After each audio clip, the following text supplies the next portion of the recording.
இல்லாத காலம், அறிவும் ஆற்றலும் ஒன்றாக கலந்திருந்த ஒரு யுகம்.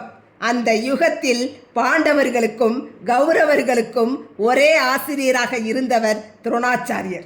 வில்லாற்றல், யுத்தக்கலை, நுண்ணறிவு என அனைத்திலுமே மாணவர்களை சிறப்பாக பயிற்றுவித்தார்.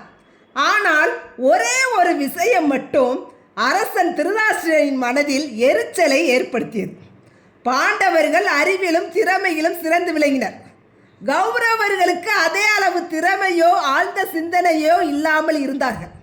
இதை கண்டு மனம் உடைந்த திருதராஷ்டிரன் ஒரு நாள் துரோணாச்சாரியரிடம் வந்து கோபத்துடன் கேட்டான். குருவே, நீங்கள் நடுநிலைமையுடன் நடந்து கொள்ளவில்லை. பாண்டவர்களுக்கு நீங்கள் நல்ல முறையில் கற்றுத்தருகிறீர்கள்.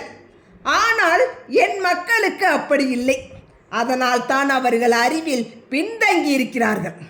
உடனே துரோணாச்சாரியர் அமைதியாக சிரித்தார். அரசே, நான் எந்த மாணவரையும் வேறுபடுத்தி பார்க்கவில்லை. அனைவருக்கும் ஒரே போல்தான் கற்றுத்தருகிறேன். ஆனால் அவரவர் உள்ளுணர்வு, பகுத்தறிவு, முயற்சி அவற்றின் அடிப்படையில் தான் அவர்கள் கற்றுக்கொள்கிறார்கள். அதில் எனக்கு வஞ்சகமோ சூழ்ச்சியோ இல்லை என்றார். ஆனால் திருதராஷ்டிரன் அதை ஏற்கவில்லை. அந்த நேரத்தில் தான் துரோணாச்சாரியர் ஒரு சிறிய சோதனையை நடத்த நினைத்தார்.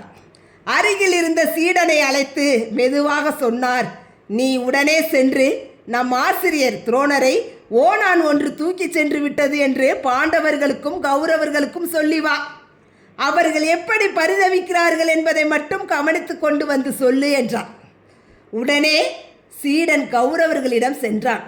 அவன் கூறினான், நம்முடைய துரோணாச்சாரியரை ஓணான் ஒன்று தூக்கி சென்று விட்டது என்றான்.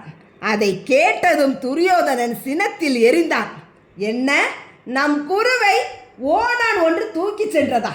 அந்த இனத்தை முழுவதும் அழித்தே தீர வேண்டும். கண்ணில் பட்ட எல்லா ஓணான்களையும் கொன்று விடுவோம் என்று கத்தினான். அவனது தம்பிகளும் அண்ணா அதுவே சரி என்று உடனே இணைந்தனர். ஒரு கணமும் யோசிக்காமல் சிந்திக்காமல் அவர்கள் ஓணான் வேட்டையில் இறங்கினார்கள். அடுத்து சீடன் பாண்டவர்களிடம் சென்று அதே செய்தியை கூறினான். நம் குரு துரோணரை ஓணான் தூக்கி சென்று விட்டது என்றான். அதை கேட்டதும் தருமன் சிரித்தான். என்ன சொல்கிறாய்? நம் குரு துரோணாச்சாரியரை அவரின் வல்லமை என்ன என்று உனக்கு தெரியுமா? அவரின் வல்லமை என்ன என்பதை நாங்கள் அறிவோம். ஒரு சிறிய ஓணான் அவரை தூக்கி செல்ல முடியுமா? இது ஏதோ ஒரு சோதனை போல் இருக்கிறது. உண்மையை சொல் என்றான். அர்ஜுனன், பீமன், நகுலன், சகாதேவன் அனைவரும் இதையே உணர்ந்து சிரித்தார்கள். ஒரு பொய்யான செய்தியை உடனே நம்பாமல் அதன் உண்மையை ஆராய்ந்தார்கள். சீடன் உடனே திரும்பி வந்து நடந்ததை முழுவதும் துரோணாச்சாரியரிடம் கூறினான். அருகில் நின்றிருந்த திருதராஷ்டிரனை நோக்கி துரோணாச்சாரியர் அமைதியாக சொன்னார், அரசே, இப்போது நீங்கள் உண்மையை பார்த்தீர்கள். உங்கள் மக்களுக்கு பகுத்தறிவு இல்லை. இருந்திருந்தால் ஓணான் துரோணரை தூக்கி சென்றது என்ற செய்தியை அவர்கள் நம்பியிருக்க மாட்டார்கள். ஆனால் பாண்டவர்கள் சிந்தித்து உண்மையை உணர்ந்தார்கள். அந்த நொடியில் திருதராஷ்டிரன் மனம் உடைந்தது. துரோணாச்சாரியரின் மீது எந்த குற்றமும் இல்லை என்பதை உணர்ந்தான்.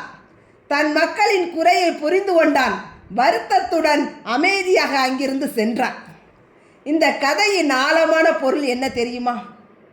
இந்த கதை ஒரு சிறிய சம்பவம் அல்ல, ஒரு பெரிய வாழ்க்கைக்கான பாடம். கேட்கும் ஒவ்வொரு செய்தியையும் உடனே நம்பாதே. சிந்தித்து ஆராய்ந்து உண்மையை புரிந்து கொள். அறிவு என்பது கற்றுக் கொடுப்பது மட்டுமல்ல, உணர்ந்து கொள்ளப்படுவதும் ஆகும். அவசர முடிவுகள் என்றுமே அழிவை தரும்.